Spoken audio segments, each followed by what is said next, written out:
नमस्कार दोस्तों, कैसे हैं आप सब। उम्मीद है आप सभी अच्छे होंगे और आप सभी की तैयारी भी बहुत ही शानदार चल रही होगी। दोस्तों, जैसा कि आप सभी को मालूम है, आपके एग्जाम बहुत ज्यादा नजदीक आ चुका है। एडमिट कार्ड भी अब आ चुके हैं, सभी को पता चल गया होगा। और अभी तक आपने अपने एडमिट कार्ड को भी डाउनलोड करके देख लिया होगा। दोस्तों, तो तैयार हो जाइए मेरे साथ एग्जाम एक्सप्रेस के शानदार सफर में, क्योंकि एग्जाम की डेट बहुत ज्यादा नजदीक है। अब कुछ ही दिन बचे हैं आपके एग्जाम के लिए, तो क्लासेस बहुत ज्यादा महत्वपूर्ण होने वाली है। तो क्लास के लास्ट तक बने रहना। अपनी क्लास को स्टार्ट करते हैं, देखते हैं अपने आज का पहला क्वेश्चन। तो हमने क्या देखा दोस्तों, सीडी से आप क्या समझते हैं, क्या कर सकते हैं। दोस्तों, सीडी होती क्या है। सीडी का मैं आपको सबसे पहले फुल फॉर्म बता देता हूं। कॉम्पैक्ट डिस्क होता है दोस्तों। सीडी का फुल फॉर्म क्या होता है, कॉम्पैक्ट डिस्क होता है दोस्तों, ठीक ना। तो इससे आप क्या कर सकते हैं, ऑप्शन नंबर ए हो जाएगा पढ़ सकते हैं, बी हो जाएगा लिख सकते हैं, सी हो जाएगा पढ़ो लिख सकते हैं, और डी हो जाएगा या तो पढ़ सकते हैं लिख सकते हैं। जिसने भी सीडी रोम के बारे में विस्तार से जाना होगा, ये बहुत प्रकार की होती है, क्योंकि कोई की रीड राइटेबल होती है, माने उसको लिख सकते हैं, मिटा सकते हैं। तो मैं आपको विस्तार से आगे बताऊंगा, लेकिन यहाँ पर इसका जो राइट आंसर हो जाएगा सी ऑप्शन। सीडी से आप क्या कर सकते हैं, पढ़ भी सकते हैं और लिख भी सकते हैं। सीडी ऑप्टिकल डिस्क के अंतर्गत आती है दोस्तों। किसके अंतर्गत आती है, ऑप्टिकल डिस्क के अंतर्गत आती है। आपने देखा होगा सीडी कैसेट आदि डीवीडी वगैरह की, उन्हीं की यहाँ पर बात हो रही है। तो जो सीडी होती है दोस्तों, सीडी का फुल फॉर्म कॉम्पैक्ट डिस्क होता है। इसमें रखा डेटा को आप पढ़ सकते हैं और लिख सकते हैं दोस्तों, ठीक है ना। क्लियर है यहाँ तक। चलिए, अब 102 नंबर का क्वेश्चन क्या कहता है, निम्न में से कौन सा ऑप्टिकल डिस्क का उदाहरण है दोस्तों। यहाँ पर किसकी बात हो रही है, ऑप्टिकल डिस्क के उदाहरण की बात हो रही है। ऑप्शन नंबर ए हो जाएगा मैग्नेटिक डिस्क, बी हो जाएगा मेमोरी डिस्क, सी हो जाएगा डिजिटल वर्सेटाइल डिस्क, और डी हो जाएगा ये सभी। याद रखिए दोस्तों, मैं अगर आपको बता दूं निम्न में से कौन सा ऑप्टिकल डिस्क का उदाहरण है, तो डिजिटल वर्सेटाइल डिस्क, यानी डीबीडी। डीवीडी का फुल फॉर्म क्या होता है, डिजिटल वर्सेटाइल डिस्क। ये किसका उदाहरण है, ऑप्टिकल डिस्क का। और जस्ट ऊपर एक क्वेश्चन था सीडी, सीडी भी हमारा एक ऑप्टिकल डिस्क का ही उदाहरण दोस्तों, ठीक है ना। सीडी का फुल फॉर्म क्या होता है, कॉम्पैक्ट डिस्क। अगला क्वेश्चन क्या 103 नंबर का क्वेश्चन है, कौन सी डिवाइस प्रोग्राम और डेटा के बीच अंतर समझ सकती है। यहाँ पर आपसे किसकी बात हो रही है, कौन सी डिवाइस प्रोग्राम और डेटा के बीच अंतर समझ सकती है। ऑप्शन नंबर ए हो जाएगा मेमोरी, बी हो जाएगा इनपुट डिवाइस, सी हो जाएगा आउटपुट डिवाइस, और डी हो जाएगा माइक्रो प्रोसेसर। इसका आंसर देने से पहले आप सभी से रिक्वेस्ट करना चाहता हूं, जो भी स्टूडेंट क्लास में नए हैं और पहली बार क्लास को ज्वाइन कर रहे हैं दोस्तों, क्योंकि अब एग्जाम नजदीक है, उन सभी से रिक्वेस्ट करूंगा कि प्लीज चैनल को सब्सक्राइब कर देना, क्योंकि आने वाले समय में आपके लिए रेलवे एनटीपीसी क्लासेस भी स्टार्ट करने जा रहे हैं। इसके साथ साथ एसएससी जीडी की भी क्लासेस को स्टार्ट कर रहे हैं, और हालांकि पहले से ही क्लासेस आ रही हैं, और भी क्लासेस को स्टार्ट कर देंगे। और दोस्तों, प्लीज चैनल को सब्सक्राइब जरूर करके जाना, क्लास को लाइक करना, ठीक है ना। इसका जो राइट आंसर हो जाएगा वह क्या हो जाएगा, ऑप्शन नंबर हमारा D is the right answer, micro processor. कौन सी डिवाइस है, तो माइक्रो प्रोसेसर प्रोग्राम और डेटा के बीच का अंतर समझता है। Option number D is the right answer हो जाएगा। 104 नंबर का क्वेश्चन क्या है, डीवीडी उदाहरण है। जस्ट ऊपर अभी आपको बताया था, ए ऑप्शन हो जाएगा आउटपुट डिवाइस का, बी हो जाएगा हार्ड डिस्क का, सी हो जाएगा ऑप्टिकल डिस्क का, और डी हो जाएगा ऑब्जेक्ट डिस्क का। तो डीवीडी किसका उदाहरण है, सभी को पता है ऑप्टिकल डिस्क का उदाहरण है। किसका उदाहरण है, ऑप्टिकल डिस्क का। डीवीडी का फुल फॉर्म क्या होता है, डिजिटल वर्सेटाइल डिस्क। क्लियर है, याद है। अगला क्वेश्चन क्या है, कंप्यूटर की प्रमुख मेमोरी को कहा जाता है। सॉरी दोस्तों, चलिए, कंप्यूटर की जो प्रमुख मेमोरी कह सकते हैं या प्राइमरी मेमोरी कह सकते हैं, तो उनको क्या कहा जाता है दोस्तों, ठीक है ना। चलिए, एक ऑप्शन जाएगा प्राइमरी मेमोरी, भी हो जाएगा आंतरिक मेमोरी, हो जाएगा प्राथमिक स्टोरेज, और डी लगेगा ये सब। तो कंप्यूटर की जो प्रमुख मेमोरी होती है, प्राइमरी मेमोरी, तो उनको हम बोलते हैं प्राइमरी मेमोरी बोलते हैं, आंतरिक मेमोरी बोलते हैं, और प्राथमिक मेमोरी बोलते हैं। ये सभी D option is the right answer हो जाएगा। क्लियर है, ये नाम याद रखना। लैंग्वेज चेंज होकर क्वेश्चन आपके एग्जाम में पूछा जा सकता है, ठीक है ना। चलिए, अगला क्वेश्चन 106 नंबर का, उसको देखते हैं। डिस्क और ट्रकों और सेक्टरों में विभाजित करने की प्रक्रिया क्या है। डिस्क को और ट्रकों को सेक्टरों में विभाजित करने की प्रक्रिया क्या है। ऑप्शन हो जाएगा क्रैशिंग, बी हो जाएगा ट्रैकिंग, सी ऑप्शन हो जाएगा यहाँ पर हमारा फॉर्मेटिंग, और डी हो जाएगा डाइसिंग। यहाँ पर देखिए दोस्तों, इसका जो राइट आंसर हो जाएगा वो हो जाएगा फॉर्मेटिंग दोस्तों। क्या हो जाएगा, फॉर्मेटिंग। यहाँ पर देखिए दोस्तों, क्या होता है कि जो हमारी हार्ड डिस्क होती है, उनमें कुछ इस प्रकार की ट्रैक्स बने होते हैं, उनमें सेक्टर में विभाजित करने के लिए दोस्तों उस प्रक्रिया को हम क्या कहते हैं, फॉर्मेटिंग कहते हैं। Option number C is the right answer हो जाएगा। क्लियर है यहाँ तक। चलिए, अब इसके बाद अगला क्वेश्चन हो जाएगा 107 नंबर का, निम्नलिखित में से क्या स्टोरेज डिवाइस का उदाहरण नहीं है। हमको बताना है इनमें से कौन सा एक स्टोरेज डिवाइस का उदाहरण नहीं है। ऑप्शन नंबर ए हो जाएगा फ्लॉपी डिस्क, बी हो जाएगा यहाँ पर हमारा हार्ड डिस्क, और सी हो जाएगा सीडी, और डी हो जाएगा रैम। तो देखिए दोस्तों, मैं अगर आपको बता दूं स्टोरेज डिवाइस का उदाहरण नहीं है, तो रैम हमारी स्टोरेज डिवाइस का उदाहरण नहीं है। ये एक अस्थायी मेमोरी है दोस्तों। रैम क्या है दोस्तों? रैम एक अस्थायी मेमोरी है। मैं आपको बता चुका हूं क्या है दोस्तों? अस्थायी मेमोरी। जब तक लाइट रहती है, जब तक विद्युत रहती है, जब तक इसमें डेटा बना रहता है, जैसे ही लाइट चली जाती है तो डेटा हमारा चला जाता है। D option is the right answer हो जाएगा। रैम का फुल फॉर्म सभी को पता है, रैंडम एक्सेस मेमोरी होता है। सीडी का फुल फॉर्म सभी को पता है, सीडी का फुल फॉर्म होता है कॉम्पैक्ट डिस्क। क्लियर है यहां तक? चलिए अगले क्वेश्चन में बढ़ते हैं। और अगला क्वेश्चन पढ़ने से पहले मैं आप सभी को बता देता हूँ, जिन स्टूडेंट को कंप्यूटर की थ्योरी की क्लासेस का रिवीजन करना है, टॉपिक बाय टॉपिक, छोटे छोटे 10-10, 15-15 मिनट की क्लासेस हैं। ऑलरेडी मैंने 2 जून का बैच लॉन्च कर दिया था दोस्तों, प्लेलिस्ट में जाके आप देख सकते हैं। बिल्कुल बेसिक लेवल से कंप्यूटर को बताया गया है और आपकी तैयारी के हिसाब से बहुत ही शानदार है, क्योंकि एग्जाम के लिए 2-3 दिन बचे हैं और उनमें मैंने कम समय में बहुत ही ज्यादा टॉपिकों को कवर किया है। तो आप जाके प्ले लिस्ट में चेक कर सकते हैं हमारे चैनल पर विजिट करके। 108वें नंबर का क्वेश्चन है, फाइल सिस्टम स्थायी रूप से संग्रहण में रहता है। ए ऑप्शन मिलेगा डिवाइस, बी मिलेगा प्राइमरी, सी मिलेगा सेकेंडरी और डी मिलेगा डायरेक्टरी मेमोरी। देखिए फाइल सिस्टम स्थायी रूप से संग्रहण में रहता है दोस्तों, इसका राइट आंसर क्या हो जाएगा? तो ऑप्शन नंबर हमारा C is the right answer हो जाएगा, सेकेंडरी। क्लियर है यहां तक? चलिए option number C is the right answer हो जाएगा। अगला क्वेश्चन क्या है? डीवीडी क्या है? डीवीडी का फुल फॉर्म आपसे पूछा जाए, जस्ट मैंने अभी आपको ऊपर बताया था, अगर आपको याद होगा। डायरेक्ट टेक करूंगा, ज्यादा समय नहीं लूंगा क्योंकि बहुत सारे क्वेश्चन अगर हमको यहाँ पर देखने हैं। Option number B is the right answer हो जाएगा, ठीक ना। डीवीडी का फुल फॉर्म क्या हो जाएगा? डिजिटल वीडियो डिस्क, ठीक ना। और डिजिटल वर्सेटाइल, सॉरी दोस्तों इसका राइट आंसर यहाँ पर ये हो जाएगा, एक सेकेंड, डिजिटल वर्सेटाइल डिस्क। अगर पूरा नाम पूछेंगे तो डिजिटल वर्सेटाइल डिस्क ही होगा। ऑप्शन नंबर हमारा ए इज द राइट आंसर हो जाएगा। क्लियर है यहां तक? चलिए 110 नंबर का क्वेश्चन क्या कहता है उसको देखते हैं। सीपीयू के लिए सामान्य गणित का परफॉर्म करता है दोस्तों, ठीक ना। क्लियर है यहां तक? क्वेश्चन क्या पूछा जा रहा है? सॉरी थोड़ी सी हेल्थ डिस्टर्ब है, खांसी वगैरह आ रही है, थोड़ा सा मैनेज करना, ठीक ना। चलिए यहाँ पर देखिए, सीपीयू के लिए सामान्य गणित का परफॉर्म करता है। एक ऑप्शन हो जाएगा DIMM, बी हो जाएगा बस, सी हो जाएगा ALU और डी हो जाएगा रजिस्टर दोस्तों। क्लियर है यहां तक?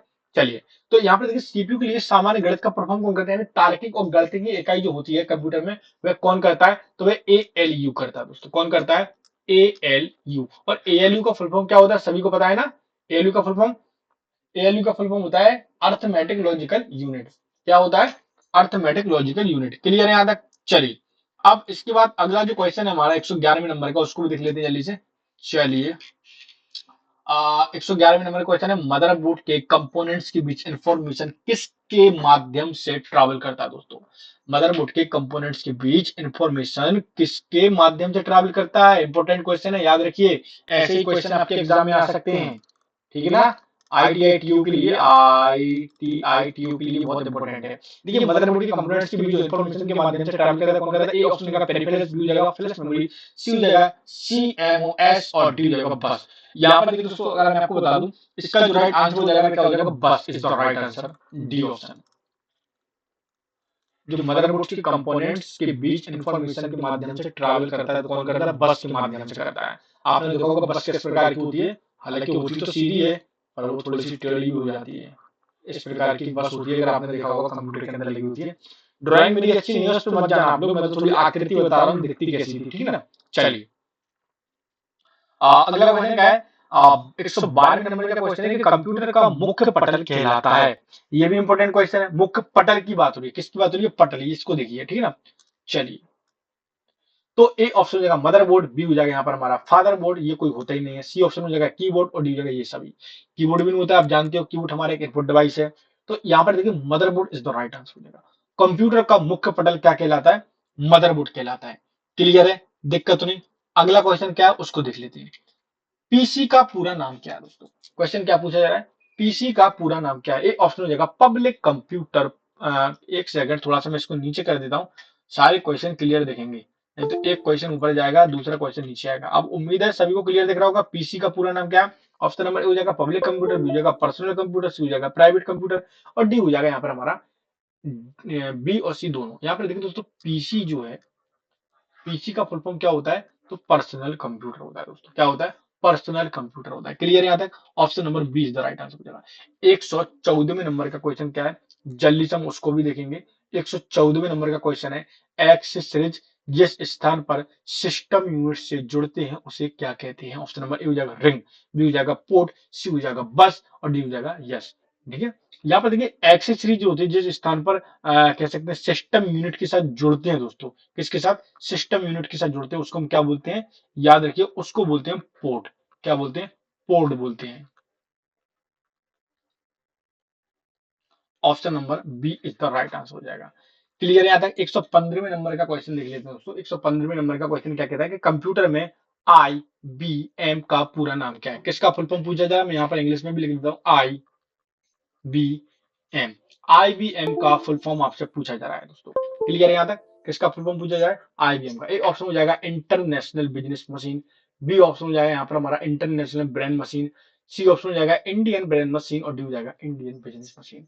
याद रखिए आईबीएम का फुल फॉर्म कई बार एग्जाम में आया है। तो आईबीएम का फुल फॉर्म क्या होता है, international business machine. Option number A is the right answer हो जाएगा। क्लियर है यहाँ तक। चलिए 116वें नंबर का क्वेश्चन देख लेते हैं। विशेष प्रकार के संगीत उपकरणों को साउंड कार्डों से कौन सा पोर्ट जोड़ता है। आपने देखा होगा दोस्तों, आपका ये जो कंप्यूटर होता है, कंप्यूटर होता है, ये कीबोर्ड हो गया हमारा और ये हमारा सीपीयू हो गया। अब मान के चलिए छोटे छोटे बूफर्स को आपको जोड़ना है, सॉन्ग्स बजते हैं इसमें, साउंड सिस्टम को जोड़ना है। यहाँ पर लिखा है विशेष प्रकार के संगीत उपकरणों को आपको साउंड कार्ड से कौन सा पोर्ट जोड़ते हैं। यहाँ पर कुछ पोर्ट बने होती है सीपीयू के पीछे, आपने देखा होगा।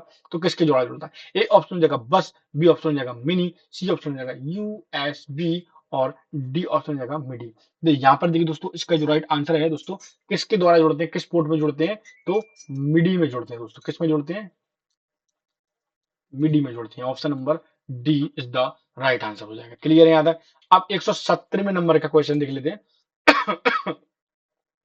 क्लियर है दोस्तों। मैं आप सभी से रिक्वेस्ट करना चाहता हूं, जो भी स्टूडेंट हमारे चैनल पर नए हैं, मैं आप सभी से निवेदन करना चाहता हूं, प्लीज हमारे चैनल को सब्सक्राइब कर देना और बेल आइकन को ऑन कर देना, ताकि क्लास का नोटिफिकेशन सबसे पहले आपके पास पहुंचे दोस्तों। ठीक है ना। चलिए तो यहाँ पे देखिए संपूर्ण कंप्यूटर प्रणाली के लिए संप्रेषण नियंत्रण करता है। ऑप्शन नंबर ए हो जाएगा मदरबोर्ड, बी हो जाएगा प्रोसेसर, सी हो जाएगा सेमीकंडक्टर और डी हो जाएगा को प्रोसेसर। यहाँ पर देखिए दोस्तों इसका जो राइट आंसर हो जाएगा वो हो जाएगा मदरबोर्ड। संपूर्ण कंप्यूटर प्रणाली के लिए के लिए संप्रेषण नियंत्रित करता है तो मदरबोर्ड करता है दोस्तों। कौन करता है, मदरबोर्ड करता है। क्लियर है यहाँ तक। ऑप्शन नंबर हमारा कौन सा हो जाएगा, A is the right answer. 118वें नंबर का क्वेश्चन क्या कहता है, डिस्क को पढ़ने के लिए प्रयोग में आने वाले हार्डवेयर है दोस्तों। तो डिस्क को पढ़ने के लिए प्रयोग में आने वाले हार्डवेयर कौन है, ए ऑप्शन हो जाएगा सीपीयू, बी हो जाएगा फ्लॉपी डिस्क, सी हो जाएगा डिस्क ड्राइव और डी हो जाएगा हार्डवेयर दोस्तों। यहाँ पर देखिए दोस्तों इसका जो राइट आंसर हो जाएगा वो हो जाएगा हमारा कौन सा, सी इज द राइट आंसर हो जाएगा, डिस्क ड्राइव दोस्तों। क्या हो जाएगा, डिस्क ड्राइव। तो डिस्क को पढ़ने के लिए जो प्रयोग में आने वाला हार्डवेयर कौन सा है, तो डिस्क ड्राइव है दोस्तों। सबसे पहले इंस्टॉल होता है ये हमारे सीपीयू में। ठीक है ना। चलिए जब हम फॉर्मेटिंग करते हैं ना उसके बाद इसको इंस्टॉल भी कर लेते हैं। अब 119वें नंबर का क्वेश्चन है कि इलेक्ट्रॉनिक कंपोनेंट्स वाले थिन प्लेट या बोर्ड को कहते हैं। एक ऑप्शन हो जाएगा हार्ड डिस्क, बी हो जाएगा रोम, सी हो जाएगा रैम और डी हो जाएगा सर्किट बोर्ड। तो इलेक्ट्रॉनिक्स कंपोनेंट्स वाले थिन प्लेट्स या बोर्ड को कहते हैं, क्या कहते हैं दोस्तों, उनको उनको बोलते हैं हम सर्किट बोर्ड दोस्तों। क्या बोलते हैं, सर्किट बोर्ड। क्लियर है यहां तक। चलिए option number D is the right answer. ROM का फुल फॉर्म सब लोग जानते ही हैं, रीड ओनली मेमोरी होता है। रैम का फुल फॉर्म सब लोग जानते हैं, रैंडम एक्सेस मेमोरी होता है। क्लियर है यहां तक। अगला क्वेश्चन है एक्सपेंशन कार्ड किस में इंसर्ट किए जाते हैं दोस्तों।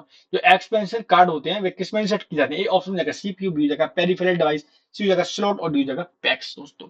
क्लियर है यहां तक। चलिए तो याद रखिए दोस्तों एक्सपेंशन जो कार्ड होते हैं वे किस में इंसर्ट किए जाते हैं, तो वह हमारे स्लॉट में इंसर्ट किए जाते हैं दोस्तों।